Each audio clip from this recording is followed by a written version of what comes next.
The afternoon tasted like privilege itself, clotted cream and crushed lavender, the laughter of lords drifting over manicured grass like expensive perfume. Lola Kelly kept her eyes on her father's signet ring, turning it once, twice, a private prayer worn into gold. Then came the crack. Not a palm, the back of Isabelle's gloved hand, deliberate and practiced, catching Lola across the cheek with the precision of someone who had rehearsed this moment in a mirror. The sound split the afternoon open. Somewhere behind the white silk tents, a silver teacup met its saucer. Conversations died mid-syllable on painted lips. 40 members of the ton, dukes, viscounts, their powdered wives, turned to stone in the summer heat, their horror a performance, their silence a verdict. Lola's head snapped sideways, the world tilted. Through the blur she could see Lady Natasha watching from her chaise longue with the composed satisfaction of a woman collecting a debt. Do not fall, do not give them the satisfaction of a body on the ground. She had learned that lesson at 9 years old. She had been learning it ever since. But then, a shadow. It fell across the grass before its owner made a sound, long and dark as a crow's wing, swallowing the sunlight between Lola and Isabelle entirely. The Crimson Duke of Nottingham moved with the quiet certainty of a man who understood that power never needed to announce itself. His hand closed around Isabelle's wrist, still raised, still trembling with entitlement, with the slow, implacable grip of a trap finding its teeth. Isabelle went white. He did not look at her. He was already crouching before Lola, his scarlet coat a burning flag against the pale English afternoon, his dark eyes finding hers with an intensity that made the entire gathering feel suddenly irrelevant.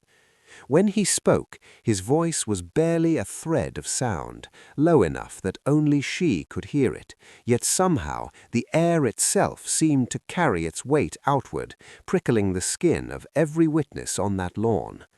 Your father did not leave you a cage, Miss Kelly. His thumb pressed, once, gently, against the cold gold of the signet ring still circled on her finger. He left you a kingdom, and I have the proof.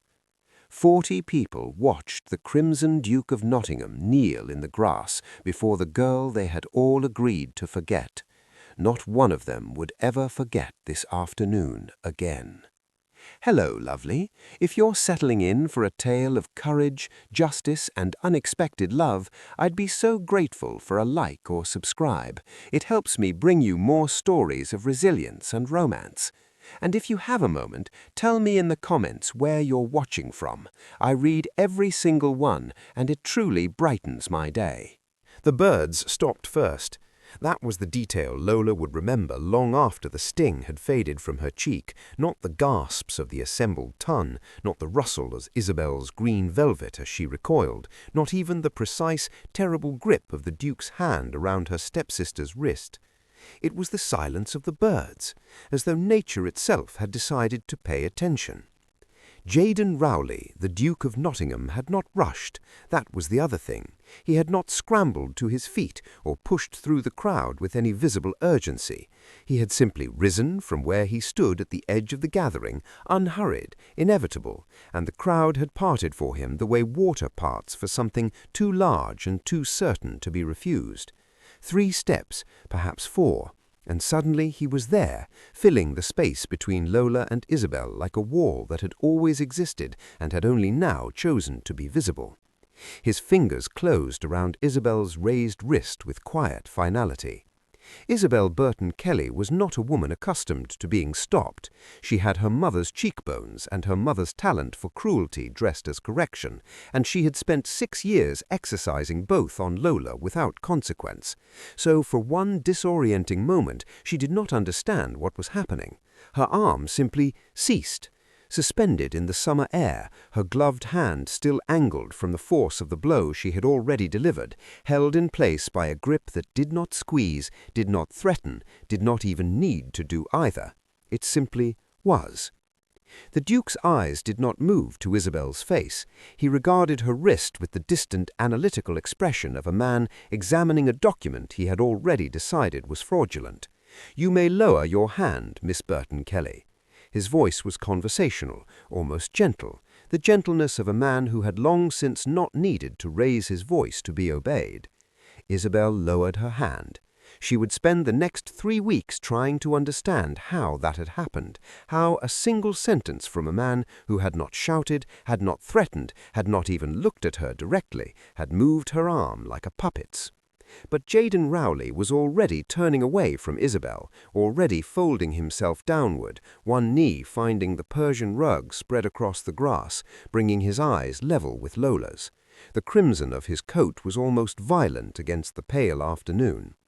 Lola had not moved. She understood in some deep and wordless part of herself that moving would mean choosing a direction, toward collapse or toward performance, and she had not yet decided which lie she could afford. So she had remained perfectly still, her father's ring cold against her finger, the welt on her cheek beginning its slow, honest burn. She looked at the Duke. He was younger than his reputation suggested. She had heard the name for years, the Crimson Duke, the Duke of Nottingham, Rowley of the Northern Territories, spoken in drawing-rooms with the particular mixture of respect and unease that powerful men attracted like weather. She had constructed someone older from those whispers, someone carved from consequence and distance. Instead, she found dark eyes watching her with an attention so complete it felt almost indecent. Not pity. She could have borne pity. This was something more deliberate, the focused regard of a man taking careful inventory. He reached out. His thumb pressed against the signet ring on her finger, Lord Charles Kelly's ring, the one Lady Natasha had tried to have melted down twice and failed both times because Lola slept with it curled inside her fist, with a single purposeful pressure, as though confirming something he already knew. Then he spoke. His voice dropped to a register that carried no further than her ears, a private architecture of sound built for one listener in a field of 40. "Your father did not leave you a cage, Miss Kelly." She felt the words before she understood them, felt them move through her sternum like a key turning in a long rusted lock.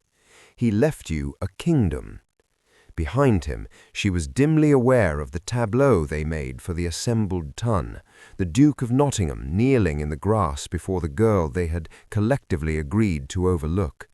She was aware of Lady Natasha somewhere to her left, the composed silence that had replaced her stepmother's earlier satisfaction now sharpening into something else, something that tasted, even from a distance, like the first cold note of fear.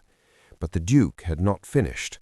His eyes held hers, and in them she saw not warmth, not yet, perhaps not ever, but something more useful than warmth, certainty, the settled, immovable certainty of a man who had already seen the end of a game and was simply waiting for the other players to catch up. "The question, Miss Kelly," he said, "is whether you will allow them to bury you in it." The ring burned cold against her finger. Somewhere in the middle distance, a single bird resumed its song, tentative at first, then fuller, as though remembering itself. Lola looked at the Duke of Nottingham. She looked at the 40 faces arranged behind him like a jury that had already delivered its verdict. She looked at Isabelle, pale and stripped of her cruelty's costume. She straightened her spine. It was barely visible, but the Duke saw it. She knew he saw it, because something in his expression shifted, infinitesimally, into what might on another man's face have been called relief. "No," Lola said quietly. Not to him, to herself, to 6 years of surviving on borrowed ground in her own home. No.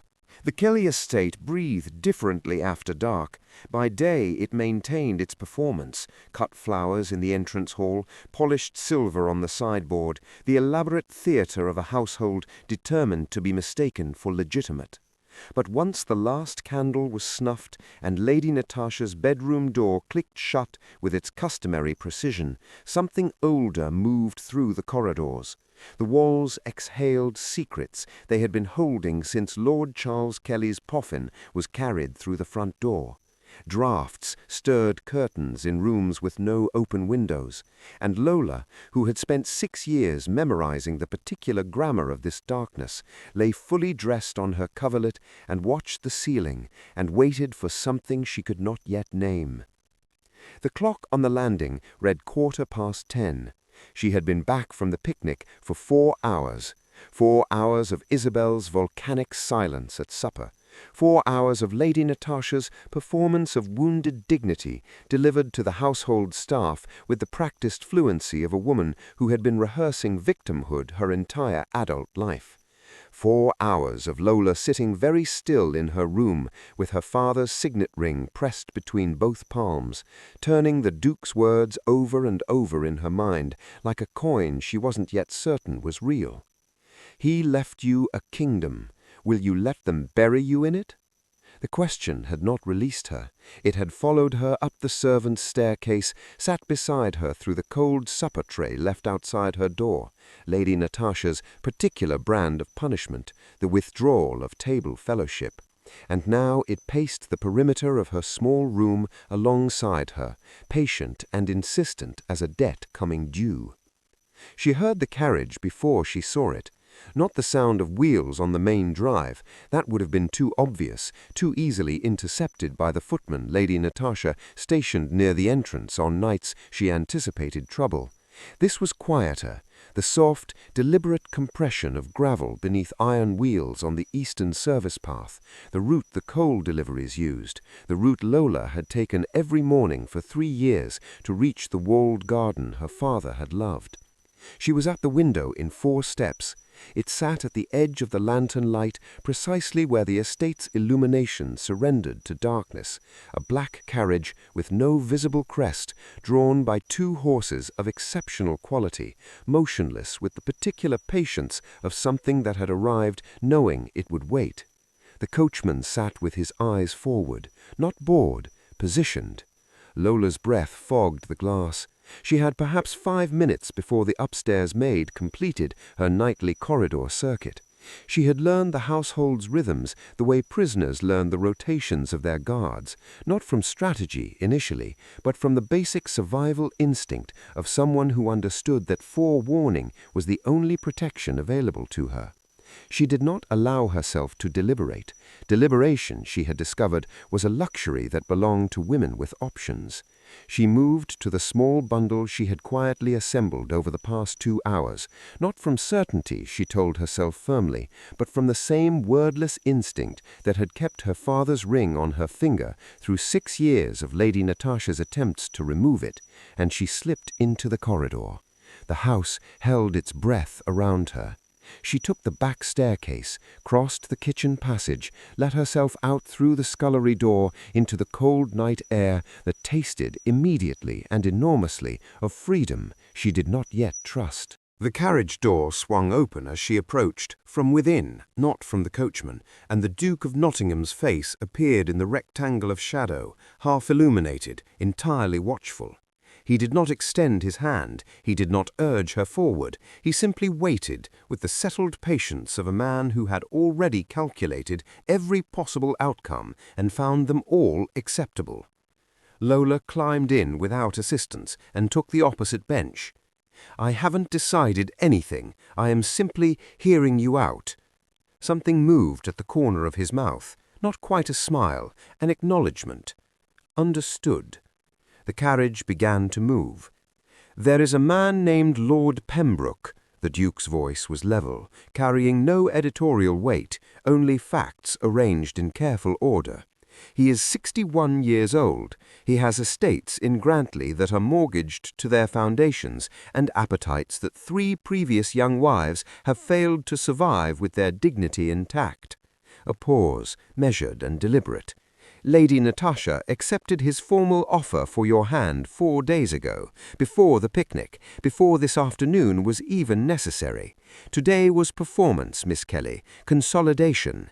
The papers require your signature, or failing that, your absence long enough for her to arrange an alternative.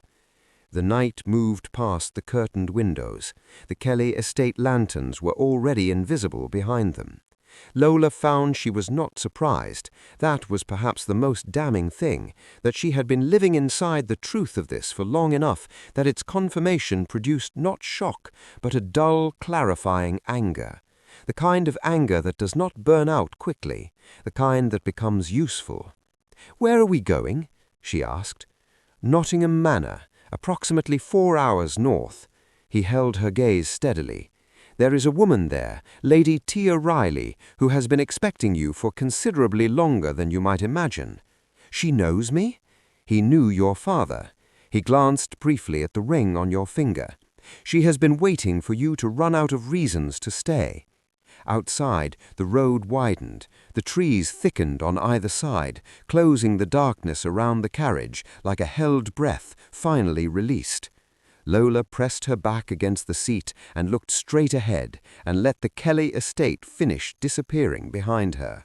She did not look back. She had decided, somewhere between the scullery door and this moment, that looking back was a habit she could no longer afford.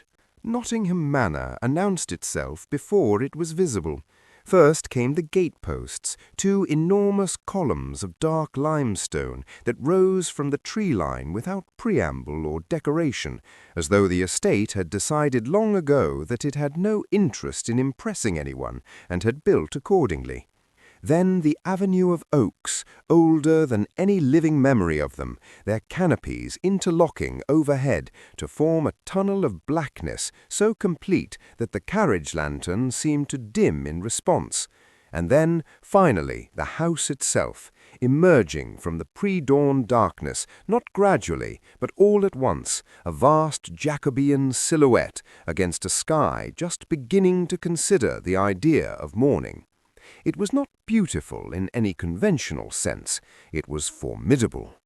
Lola felt something shift in her chest as the carriage rolled to a stop before its entrance steps, something she did not immediately have a name for, some rearrangement of interior architecture that happened when a person encountered a place that matched a need they had not known they were carrying. She had been surviving in a house that wanted her diminished. This one, she sensed immediately, had been built for an entirely different purpose. Lady Tia Riley was already standing in the entrance hall when they arrived. She was not what Lola had constructed from the Duke's spare description. She had assembled something severe, angular perhaps, elderly, the kind of formidable woman who wore her authority like a uniform.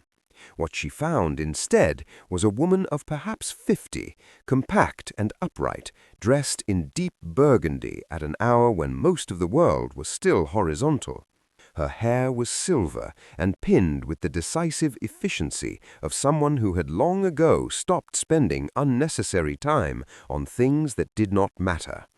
Her face was handsome in the way of faces that had passed through beauty and arrived at something more durable. She looked at Lola for a long moment, not the evaluating sweep of Lady Natasha's gaze, which had always moved over her like an assessor calculating depreciation, but something more considered, more searching. "You have your father's mouth," Lady Tia said finally, "and his habit of standing very still when you are frightened." She said it without cruelty, a simple observation. "You may stop doing that here. We have no use of stillness as armor in this house." Lola opened her mouth, closed it. "Good," said Lady Tia, as though the silence itself had been the correct response. "Come." The first 3 days were disorientation, not unpleasant, but thorough. Lady Tia moved through Nottingham Manor with the brisk purposefulness of a woman conducting renovations, and it became apparent to Lola with increasing clarity that the renovation in question was her. It began with sleep. Lola was given a room on the manor's south-facing wing, warm and substantial, with a bed that was frankly excessive after 6 years of the narrow guest mattress Lady Natasha had assigned her with deliberate symbolism. She was told to sleep until her body decided to stop. She slept for 14 hours the first night and woke feeling scraped clean and faintly guilty about it. Guilt, said Lady Tia, when Lola mentioned this over breakfast, is what they installed in you to keep you manageable. We will be dismantling it shortly. They began with posture, not the performance of it, not the rigid, self-conscious straightening Lola had learned to deploy in public as a form of dignity, but the deeper architecture of it. How a woman occupied space when she was not apologizing for existing within it. Lady Tia walked with her through the manor's long gallery each morning, and she did not offer encouragement or correction in equal measure as a tutor might.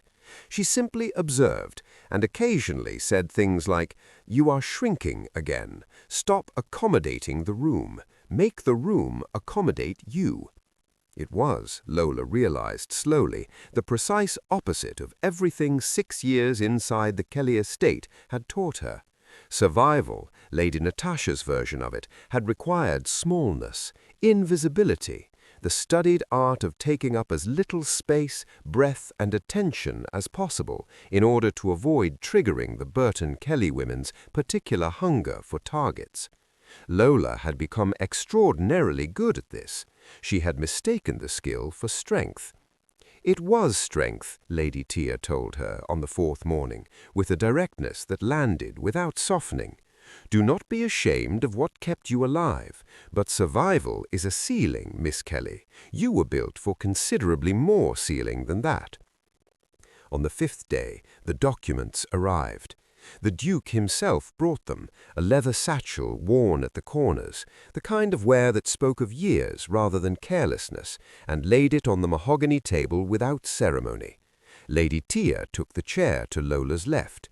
The Duke took the one opposite, and between them, spread across the mahogany in the particular solemn manner of things that had been hidden for too long, lay the legal architecture of Lord Charles Kelly's true intentions. The will Lady Natasha had produced at probate was 2 pages, clean, spare, devastating in its simplicity, a document that left the Kelly estate and its northern territories entirely within Lady Natasha's discretionary control, with Lola named as dependent ward rather than heir. The document on the table before her now was 11 pages. "Your father made this 3 months before he died," the Duke said, his voice carrying the careful quietness of someone delivering information they know will require time to absorb. "It names you sole heir to the northern acreage, 4,000 acres of productive land, 2 tenant villages, and mineral rights your stepmother has been quietly selling to a consortium in Edinburgh for the past 2 years. Lola stared at the pages, at her father's handwriting in the margins, familiar, slightly rushed, the hand of a man who thought faster than his pen, at his signature at the bottom, witnessed and dated, and absolutely unambiguously real, at the life that had been stolen from her, laid out in 11 pages of black ink on cream paper. Lady Tia's hand covered hers on the table, not in pity, in preparation. "Now," she said quietly, "we begin." The room had no official name. It occupied the northeast corner of Nottingham Manor's 2nd floor, behind a door that appeared on no household inventory and was referenced by none of the staff. Not from ignorance, Lola suspected, but from the particular discretion of people who understood that some rooms earned their privacy. The Duke unlocked it himself on the 8th morning of her residence, with a key that lived on no ring but in his waistcoat pocket alone. He stood aside to let her enter first. She understood, stepping across the threshold, that this was intentional, that he wanted her initial impression to be unmediated by his presence in her eyeline, wanted her to encounter the room on its own terms before he began explaining it. She saw why immediately. 3 walls were maps.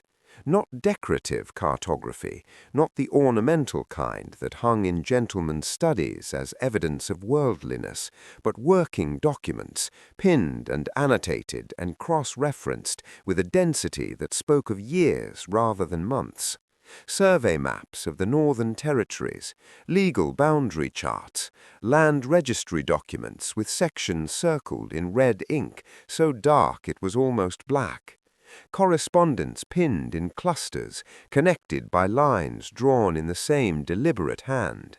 And at the center of the largest wall, taking up the space another man might have reserved for a portrait of himself, a detailed topographical rendering of 4,000 acres of northern land that Lola recognized with a lurch below her sternum as the territory her father had described to her from memory every Sunday of her childhood.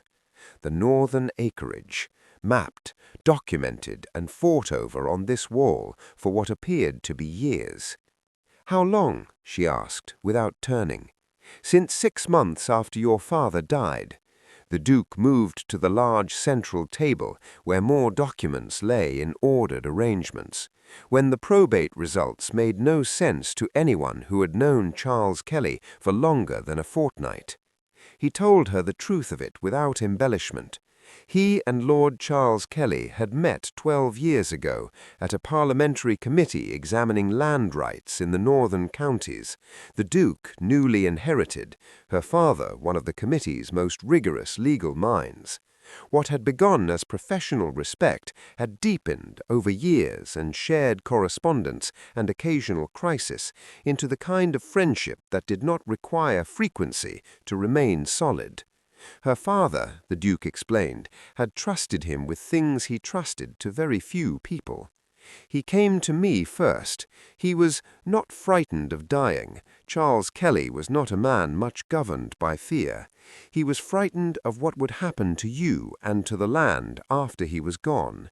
He paused. He had begun to understand by then precisely what kind of woman he had married. Lola kept her eyes on the maps. "He told me about you. He called you his northern girl. He said you had his stubbornness and your mother's clarity, and that the combination would either save you or exhaust everyone around you."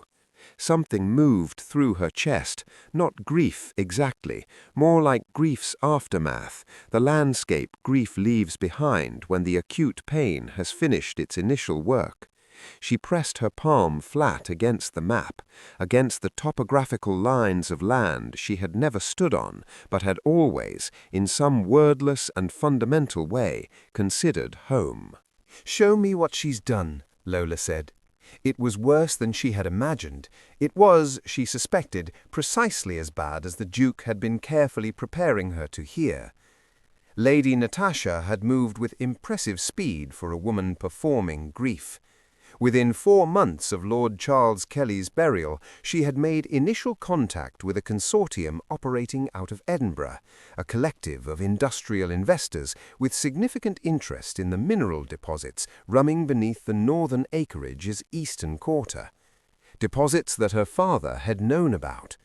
Deposits he had chosen deliberately and on principle not to exploit, because doing so would have required the displacement of 2 tenant villages whose families had worked that land for generations. Lady Natasha had no such principle. The Duke unrolled a second map across the table, newer, drawn in a different hand, overlaid with survey markings that cut across the existing tenant boundaries with the cheerful indifference of men who had never met the people whose lives they were redrawing.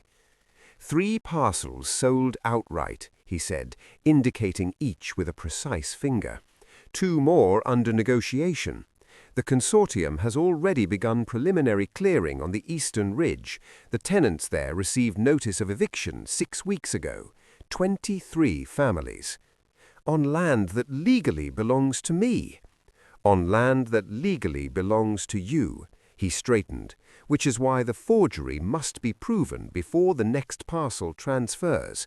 Once that sale completes and the Edinburgh money is committed at that scale, the legal recovery becomes considerably more complicated.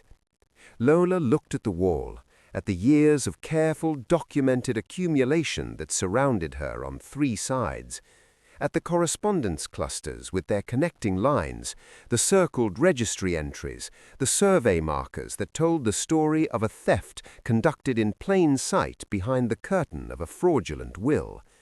She thought of 23 families receiving eviction notices on land her father had promised to protect. She thought of Lady Natasha at her breakfast table, opening correspondence with that particular composed satisfaction. She thought of 6 years of making herself small in a house that was never hers to begin with, while this had been happening 40 miles north without her knowledge. The anger that moved her then was not hot. It had passed through heat entirely and arrived at something colder and more structural, the kind of anger that does not spend itself in reaction, but accumulates, quietly, into strategy. She turned from the wall to face the Duke. "Tell me how we prove it," she said. He met her eyes, and in them she saw the same thing she had seen on the lawn at the picnic, that faint, infinitesimal shift that on another man's face might have been relief, but on his was something closer to recognition, as though a piece he had been waiting to fall into position had finally, decisively, landed. He pulled out a chair at the war room table. "Sit down, Miss Kelly," said Jaden Rowley, the Duke of Nottingham. "We have considerable work to do." 3 weeks at Nottingham Manor had changed the architecture of Lola Kelly. Not visibly, not yet, not in ways that would be immediately legible to someone who'd known her before. Her face was the same face, her hands were the same hands. But something structural had shifted beneath the surface. Some load-bearing wall of her interior self that had spent 6 years bowed under the weight of survival had been quietly, methodically straightened. Lady Tia had done it the way good builders worked, without drama, without announcement, simply arriving each morning with tools and intention, and the absolute refusal to accept that the damage was permanent. She had also, on the 14th day, introduced Lola to the particular weaponry of a woman who had learned to move through a room as though she owned it. It was, Lola discovered, an entirely different kind of power than she had previously understood power to be. The Ashworth masked ball was considered the season's most significant social event outside of London. 300 guests, the Ashworth ballroom candlelit to the point of excess, and the particular electric atmosphere that descended on the ton whenever masks gave people temporary permission to be versions of themselves they normally kept locked in private rooms. It was, the Duke had observed dryly, the ideal environment for a woman who wished to be present without being identified, and for a woman who wished to deliver a message without being held accountable for its delivery. Lola's mask was ivory silk, trimmed in gold, fitted to her face by a woman Lady Tia had summoned from London with the casual authority of someone accustomed to summoning excellence on short notice. It covered her from brow to cheekbone, leaving her mouth, which Lady Tia had spent 2 weeks teaching her to use as an instrument of precision rather than a mechanism for appeasing people, entirely visible. "Remember," Lady Tia said, adjusting the mask's ribbon with brisk fingers before they departed, "you are not hiding tonight.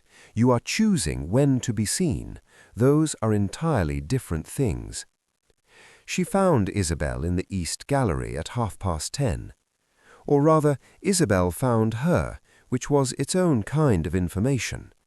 Her stepsister was moving through the gallery with the brittle, over-animated energy of someone performing enjoyment for an audience, her silver mask doing nothing to conceal the tension in her jaw or the way her eyes moved across every face she passed with a quality just slightly too focused to be casual. She was looking for something, or someone. Lola watched her from across the room for a long, quiet moment. She noted the slight tremor in Isabelle's champagne glass, the way she laughed a half-beat too late at the remark of the gentleman beside her, the performance of ease stretched thin over what was unmistakably the early architecture of anxiety. 3 weeks, Lola thought, and already she is frightened. Good. She moved through the crowd with the unhurried deliberateness Lady Tia had drilled into her, not the careful invisibility of her former self, threading between people to avoid notice, but the measured pace of a woman who understood that arrival was its own kind of statement. She came to stand beside Isabelle at the gallery window, close enough for private conversation, looking out at the candlelit garden below, as though she had simply chosen this particular view for its own merits. "The roses are extraordinary this late in the season," Lola said. "Your father would have agreed. He planted the same variety along the northern boundary of the Kelly estate. Of course, the northern acreage specifically. The 4,000 acres Lady Natasha seems to be having such difficulty accounting for." Isabelle went very still. Lola kept her eyes on the garden. Her voice remained precisely what Lady Tia had taught her it could be, conversational, unhurried, carrying the serene confidence of someone who had already won an argument and was simply allowing the other party time to realize it. "I'm sorry," Isabelle said carefully, in the tone of someone buying themselves seconds. "Do I know you?" "Not as well as you will." Lola turned, finally, and met her stepsister's eyes through the anonymity of ivory silk and candlelight. "Tell me, has your mother explained yet why the Edinburgh Consortium's most recent correspondence has gone unanswered? 3 letters, I believe, the last one rather urgent in its tone." The champagne glass trembled. "The surveyor's report on the eastern ridge is also proving complicated," Lola continued, her voice dropping to the register the Duke had used on the picnic lawn, private, precise, carrying the particular weight of someone who had access to rooms they should not know existed. "Something about the original boundary markers not corresponding to the documents filed at probate. Curious discrepancy, the kind that tends to attract the attention of people with legal authority and insufficient patience for fraud." Isabelle turned to face her fully now, her mask unable to conceal the color rising in her cheeks or the way her composure was beginning, at its carefully maintained edges, to fray. "Who are you?" "Someone who knows that your mother paid the probate clerk 40 guineas in the autumn of the year Lord Charles Kelly died." Lola tilted her head slightly. "Someone who knows the name of the notary who witnessed a document that Lord Kelly never signed." A pause. "Someone who is giving you the considerable courtesy of a private conversation rather than a public one." She let that land. She watched it move across Isabelle's face, the confusion giving way to recognition, giving way to something that was not yet full understanding, but was already unmistakably fear. "I would speak to your mother," Lola said, straightening, preparing to move back into the warm, candlelit noise of the ballroom, soon, "and I would advise her most sincerely to consider the considerable difference between the situation she imagines she is in and the situation she is actually in." She left Isabelle at the window. Behind her she heard the champagne glass connect sharply with the sill, heard the fractured, indrawn breath of a woman whose carefully constructed world had just developed its first visible crack. Lola Kelly walked back into the ballroom and felt for the first time in 6 years the specific and extraordinary sensation of a woman taking up precisely the amount of space she was owed. The letter arrived on a Tuesday. Lola knew it had come before she saw it. She read it in the quality of the Duke's stillness when he entered the library that morning, in the particular set of his jaw that she had learned, over 4 weeks of close proximity, distinguished routine gravity from something more urgent. He placed the document on the table before her without preamble, without softening, in the manner she had come to understand was his form of respect. He did not protect her from information. He delivered it and trusted her to meet it standing. She read it once, then again. Then she set it down with the careful, deliberate movements of someone managing the precise gap between composure and its opposite. Lady Natasha Burton-Kelly, acting in her capacity as legal guardian of one Miss Lola Anastasia Kelly, had filed a petition with the Court of Chancery 3 days prior. The petition alleged that Miss Kelly, aged 22, had demonstrated consistent and escalating signs of mental and emotional instability, documented, the petition claimed, by a physician of established repute. It cited her disappearance from the family home as evidence of disordered thinking. It cited her association with the Duke of Nottingham as evidence of dangerous susceptibility to manipulation. It requested the court's urgent intervention to establish Miss Kelly's legal incapacity and transfer full guardianship authority permanently to Lady Natasha. If granted, it would render Lola legally invisible. No claim, no signature, no standing in any court in England. "She knows," Lola said. "She has known since the Ashworth ball." The Duke took the chair across from her, forearms on the table, his eyes carrying that quality of focused steadiness she had come to rely on, the way a navigator relied on fixed stars.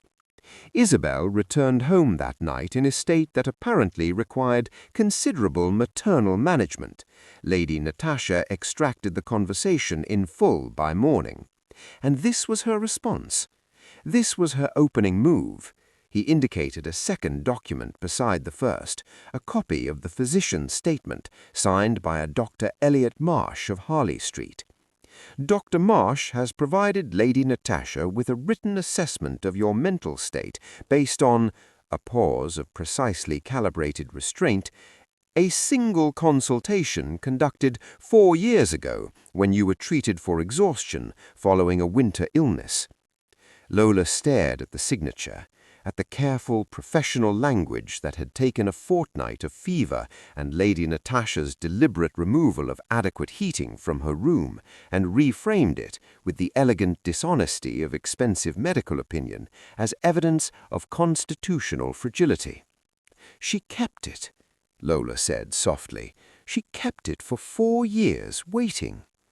Lady Natasha Burton-Kelly is many things we find objectionable. She is not, unfortunately, unintelligent, Lady Tia said from the doorway. Lola had not heard her enter, but she had stopped being surprised by Lady Tia's habit of appearing precisely when her presence was most required. She crossed to the table and sat, spreading her own papers alongside the Duke's with the brisk efficiency of a general redistributing maps before a changed engagement. "The petition has been filed. That cannot be undone. What can be managed is the timeline and the counter-argument." She looked at Lola directly. "This is no longer a social campaign, Miss Kelly. It has become a legal battle, and it must be treated as one from this moment forward." The days that followed reorganized themselves around urgency. The war room, which had previously operated on the measured rhythm of careful preparation, shifted into something faster and more pressured.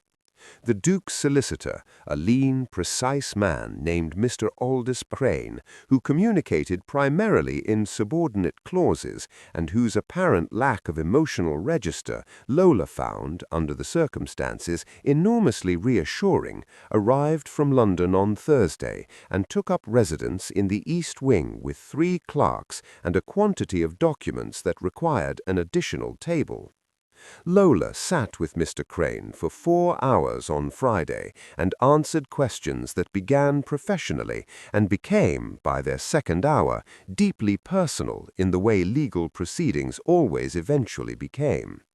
She answered them without flinching. Lady Tia had prepared her for this too, had drilled into her the understanding that the recounting of suffering for legal purposes was not the same as reliving it, that a witness stand required a particular kind of emotional distance that could be learned and practiced. She was, Mr. Crane noted at the end of their session, with what appeared to be genuine surprise, an exceptionally composed witness. "You sound surprised," Lola said. "Lady Natasha's petition describes someone rather different," he replied, gathering his papers, which is, of course, rather the point. But it was Lady Tia who identified the petition's crucial weakness on the Sunday evening over the remains of supper and a spread of chancery documents that had consumed the tablecloth entirely.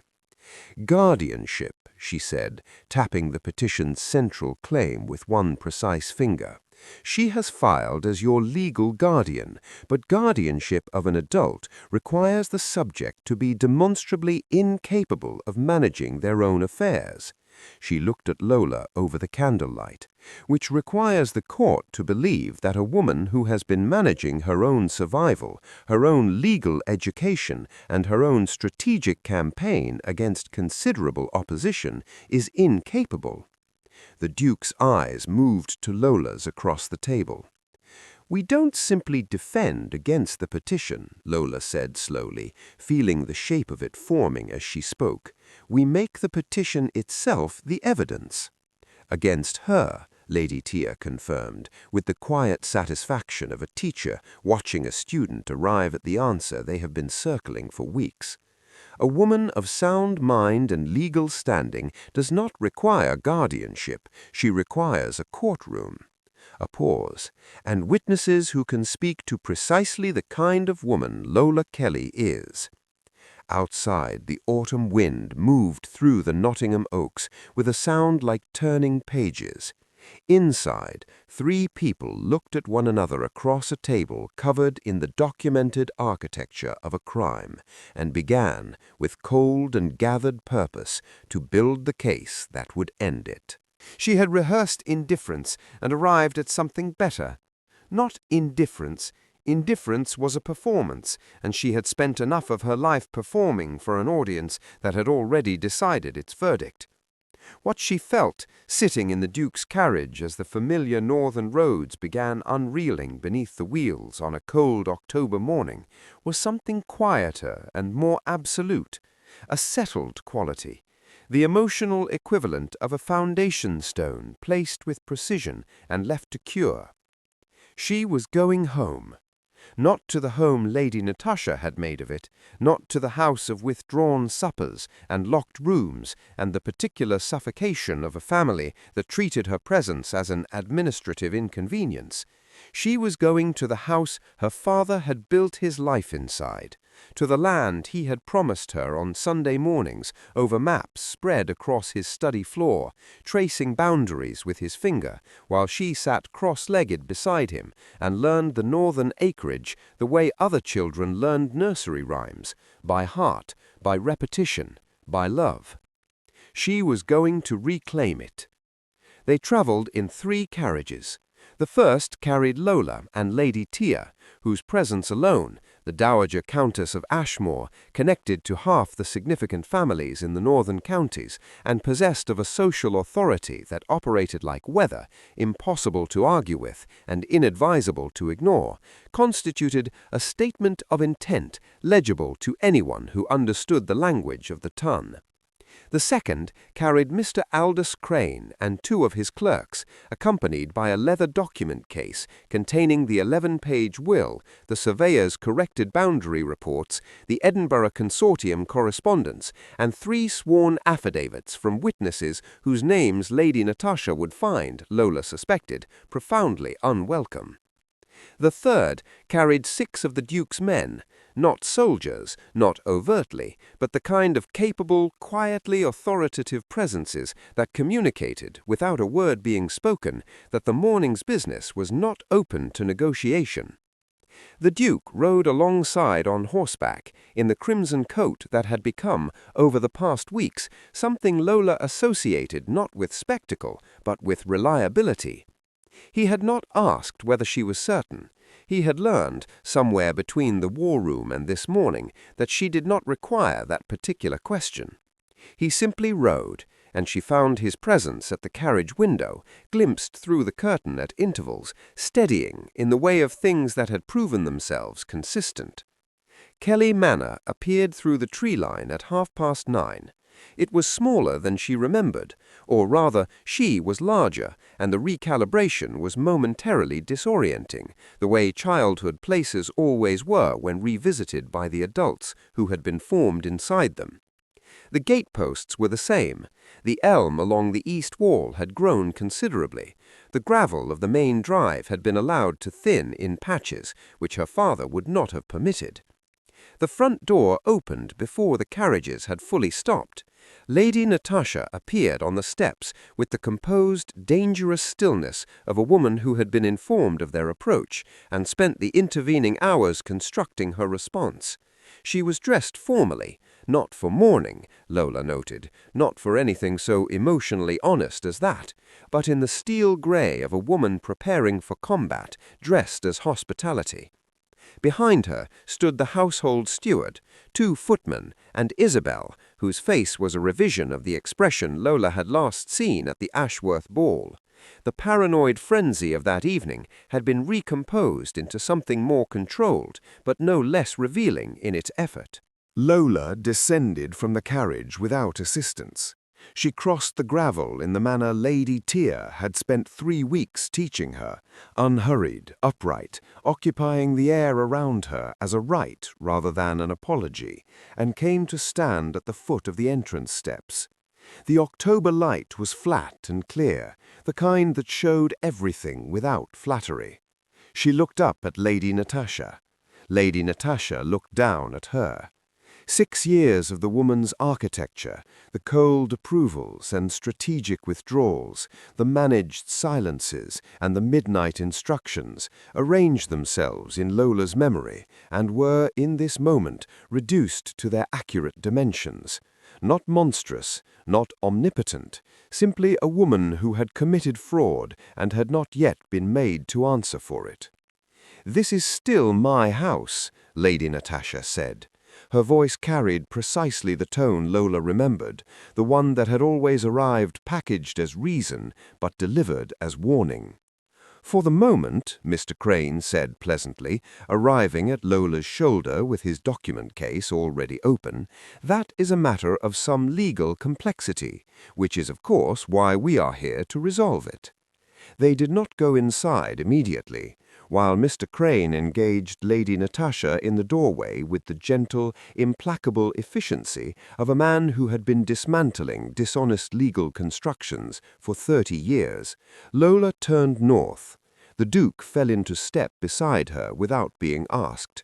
They walked through the kitchen garden, through the gate in the stone wall that her father had built low enough for a child to see over, and out onto the northern field path that ran along the boundary of the acreage. In the distance, visible as smoke threads against the pale sky, were the chimneys of the tenant cottages. 23 families who had received eviction notices on land that had never legally been Lady Natasha's to sell. Lola stopped at the boundary marker, an old limestone post, weathered and certain, that had stood in this field since before her father was born. She placed her hand on it. "They received letters last week," the Duke said quietly beside her, "from Mr. Crane's office, informing them that the eviction notices were issued without legal authority and are void." She closed her eyes briefly. When she opened them, the field was the same field her father had traced with his finger on Sunday mornings, the same northern light falling across the same ancient boundary. "He kept his promise," she said. She was not speaking to the Duke. She straightened her hand against the limestone, pressed once deliberately, and turned back toward the house where Mr. Crane was methodically, professionally, and with considerable satisfaction, beginning to dismantle everything Lady Natasha Burton Kelly had spent 6 years constructing. It was time to finish it. The Gregory drawing-room had been chosen deliberately, not by Lola, by Lady Natasha, which was itself instructive. Neutral ground, ostensibly, the home of Sir Edmund Gregory, magistrate and long-standing pillar of Northern County society, whose drawing-room had hosted more significant conversations than most courtrooms, and whose opinion, once formed, travelled through the ton with the efficient authority of a legal ruling. Lady Natasha had requested this venue because she understood, with the tactical intelligence that made her genuinely formidable, that the geography of a confrontation shaped its outcome. A magistrate's drawing room suggested procedure, legitimacy, the kind of established wall-papered authority that historically favored people who already possessed it. What she had not calculated, or had calculated incorrectly, was that Lola Kelly was no longer the girl who could be disadvantaged by a room. They arrived separately, as protocol required. Lady Natasha and Isabelle were already seated when Lola entered with Lady Tia on one side and Mr. Crane on the other, the Duke a measured half-step behind, present, authoritative, deliberately not central. This was Lola's proceeding. He had said so that morning, with a clarity that had settled something in her chest, and he had meant it structurally as much as emotionally. He was witness and support, and if necessary, the kind of titled reinforcement that redirected a room's social gravity. But the words spoken today would be hers. Sir Edmund Gregory stood at the drawing-room's fireplace, a tall, grey-haired man of 70, whose face had the quality of having heard most things and been surprised by very few of them. He acknowledged the arrivals with a nod that managed to be simultaneously welcoming and entirely without warmth. "We are here," he said, without preamble, "to examine the matter of the Kelly estate inheritance and the competing legal claims thereto. I will hear both parties." He looked at Lady Natasha, then at Lola. "Briefly, if possible. I have found that prolonged proceedings in drawing-rooms benefit solicitors considerably more than they benefit truth." Mr. Crane, to his credit, appeared to take this as a compliment. Lady Natasha went first. She was, Lola acknowledged without bitterness, exceptional at this. The measured voice, the sorrowful eyes, the performance of a woman driven reluctantly to legal proceedings by the irresponsible behavior of a girl she had done nothing but attempt to protect and provide for. She produced Dr. Marsh's assessment with the practiced timing of someone who had rehearsed the moment. She referenced Lola's disappearance from the family home as evidence of instability. She invoked the memory of Lord Charles Kelly with the fluency of a woman who had spent 6 years perfecting the performance of grief she did not feel. Isabelle sat beside her and contributed silence of the corroborating variety. When Lady Natasha finished, the room held the particular quality of stillness that followed a well-delivered argument. Not agreement necessarily, but the temporary suspension of counter-position that good rhetoric always briefly achieved. Sir Edmund looked at Lola. She stood. And she began, not with emotion, not with the 6 years of accumulated injury that lived in her body like weather, but with facts, delivered in the clear, unhurried voice Lady Tia had spent weeks constructing with her. The 11-page will, the Edinburgh Consortium correspondence, the surveyor's corrected boundary reports, the sworn affidavit of the Chancery clerk who had processed the fraudulent probate documents and had, once presented with the legal consequences of continued silence, proven willing to speak at considerable length. She watched Lady Natasha's composure develop its fractures the way ice developed them, first invisible, then a network of fine lines, then suddenly, catastrophically, structural. Mr. Crane presented the affidavits with the quiet satisfaction of a man laying a royal flush on a table where someone had been confidently bluffing for 6 years. And then Lola reached for the ring. The silence that followed was the most complete silence the Gregory drawing room had likely ever produced. She removed her father's signet ring, Lord Charles Kelly's ring, the one she had slept with curled inside her fist for 6 years, the one Lady Natasha had tried twice to have melted down, the one the Duke had pressed with knowing recognition on a picnic lawn that felt, now, like the opening line of a story that was only now reaching its true beginning, and placed it on the table before Sir Edmund Gregory. "The bezel unscrews," she said. "My father told me this when I was 9 years old. He told me the ring contained a secret and that I would understand when to use it." She had understood 3 weeks ago in the Nottingham Manor library when Lady Tia had placed her hands over hers on the table and said, "Now we begin." She had unscrewed the bezel that night, alone, at her writing desk, with hands that she had refused to allow to tremble. Inside, rolled to the diameter of a finger and sealed with her father's wax, was a single sheet of paper. Sir Edmund unrolled it with the careful hands of a man who understood he was handling something that had been waiting a long time to be read in the right room. He read it once. His expression did not change. It was not the face of a man who permitted his expressions to become public property, but something in his posture shifted with the subtle but unmistakable quality of a judgment being formed and settled.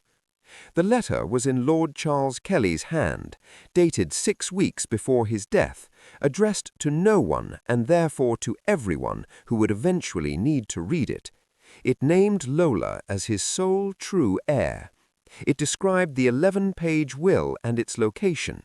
It named Lady Natasha Burton Kelly by name and detailed in the precise legal language of a man who had spent his career understanding exactly how crimes needed to be documented to be prosecuted, every element of the fraud he had seen coming and had moved, with the careful love of a dying father, to ensure could not stand. He had known. He had known, and he had prepared, and he had hidden his preparation in the one place he trusted Lola to protect without knowing why, pressed against the finger of the daughter he had called his northern girl, sealed in gold, waiting. Lady Natasha's face, when Sir Edmund looked up from the letter, had moved entirely beyond performance.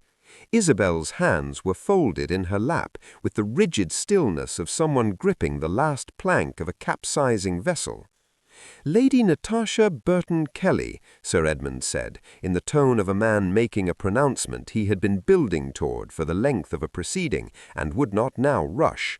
"I find the probate documents filed in the matter of the Kelly estate to be fraudulent in their material claims." He set the letter down. "I am referring this matter to the Court of Chancery for full prosecution and am issuing an immediate injunction against any further transfer or sale of Kelly estate lands pending resolution." He looked at Lola. "Miss Kelly," he said, and his voice carried, for the first time, something that was not quite warmth, but was its close and respectable neighbor. "Your father appears to have been a man of considerable foresight." Lola's hand closed over the ring on the table. "Yes," she said, quietly. Across the room, Lady Natasha Burton Kelly said nothing at all. It was, Lola thought, the first honest thing the woman had ever communicated. The northern acreage looked different in November. In the stories her father had told her, the Sunday morning ones, traced in map ink and spoken in the unhurried voice of a man who believed the land deserved to be described properly, it had always existed in a kind of perpetual summer, green and generous, the tenant fields productive, the boundary stones warm from long afternoons. She had carried that version of it through 6 years of Kelly Manor's suffocation like a lamp kept lit against a long dark. The reality was starker, and she had discovered over the past 3 weeks of walking it daily, considerably more beautiful for its honesty. November had stripped the northern trees to their architecture. The fields lay fallow and frost-edged in the early mornings. The tenant chimneys produced their steady smoke against a sky the color of pewter, and the families who had received their voided eviction notices had begun, cautiously at first, and then with increasing warmth, to treat Lola's presence on the land as something they had been quietly hoping for longer than she had known to hope for herself. She was learning the names, all of them, every family on every parcel of the 4,000 acres. She had told Mr. Crane this was her first order of business before any restoration document was signed, and he had looked at her with the expression she was beginning to recognize as his version of approval, a fractional softening around the eyes, gone almost before it arrived. Her father would have done the same thing. She knew this with the particular certainty of understanding someone not through memory alone, but through the discovery in oneself of the same instincts operating. The Duke found her at the northern boundary on a Tuesday afternoon. She had been there an hour already, standing at the limestone post that had marked the edge of her father's land since before either of them were born, looking out across the frost-pale fields with the quiet, taking-stock quality that had become her habit in the weeks since the Gregory drawing-room. Lady Natasha and Isabelle had departed Kelly Manor 4 days after Sir Edmund's ruling, not dramatically, not with the operatic collapse Lola had sometimes imagined in weaker moments, but with the compressed, furious silence of women who had lost and knew it and were not yet ready to say so aloud. The Edinburgh consortium had withdrawn. Mr. Crane was methodical and satisfied. Lady Tia had returned to her own estate with the brisk affection of a woman who considered her work complete and had other projects requiring her attention. The manor was quiet now, properly, legitimately quiet, the kind of quiet that belonged to a house rather than haunting it. She heard the Duke's horse before she heard him, and then his footsteps on the frost-hard ground, and then his presence beside her, that particular quality of it, the density and steadiness she had learned to read the way she had learned to read weather. He stood with her for a moment without speaking, looking out at the same fields. "Kelly tells me the land transfer documents are ready for signature," he said finally. "I know, I'm signing them Thursday." A pause. The wind moved through the boundary grasses with a sound like turning pages. Lola. He used her given name without announcement, the way he had begun to do in the past weeks, not as an intimacy deployed strategically, but as a simple acknowledgement that they had moved past the formalities that no longer reflected what existed between them. "There is something I need to say to you." She turned to look at him. He was not looking at her, he was looking at the fields, and in his profile she could see the thing she had learned to identify beneath his characteristic composure, the slight tension that meant he was choosing words with care, not from guardedness, but from a genuine desire to be precise. "I came into this," he began, and paused, and began again.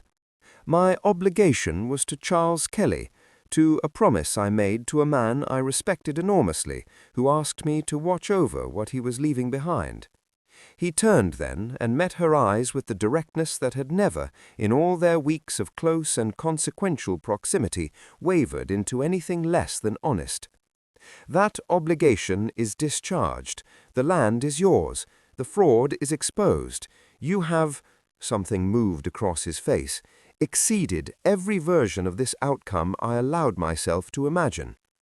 She waited. "I am telling you this," he said carefully, "because I want what comes next to be entirely your choice. I have influence, title, resources. I am aware that these things can operate as pressure without intending to. I have no wish to be another set of walls around you, Lola, however well-intentioned." He held her gaze. "If you want me to step back from your life, now that it is properly your own, I will do so, without condition." The frost-pale fields stretched out around them in the November light. Lola looked at him for a long moment, at the man who had knelt on a Persian rug in a summer field and pressed his thumb on a ring he recognized and spoken 4 words that had changed the entire direction of her life, who had given her a war room and a formidable woman and the documented truth of her own inheritance, and had asked at every turn, not for gratitude, but for her to become what she already was, who was now, with the same quiet certainty he brought to everything, offering her the door and genuinely meaning it. She took a breath of cold November air. "My father called this land a kingdom," she said. "You were the one who told me that." She held his gaze steadily. "I have spent the past months learning what it means to rule rather than survive, and I find that I have no interest in ruling alone." A beat. Not from weakness, not from obligation. She let the words carry the full weight she intended. From choice. Something in his face changed, not dramatically, not with the sudden expressiveness of men who wore their hearts as performance, but deeply, in the way of foundations settling into their final, permanent position. He reached out. His hand found hers at the boundary stone, the same hand that had pressed her father's ring on a picnic lawn when she was still a woman learning that survival was a ceiling, and held it with the quiet certainty of a man who had no intention of letting go. "Then we rule it together," Jaden Rowley said, not a whisper this time, a vow. The November wind carried it out across the northern acreage, across the frost-edged fields and the tenant chimneys and the ancient boundary stones, and the land received it the way land received everything that was true and meant and built to last, without ceremony, without question, as though it had always known this was how the story ended. The end. Thank you for joining me in Jaden and Lola's story. If you enjoyed the story, please leave a like, comment your favorite part, subscribe, and turn on the notification bell to get notified when we drop another story. You're the reason these stories exist.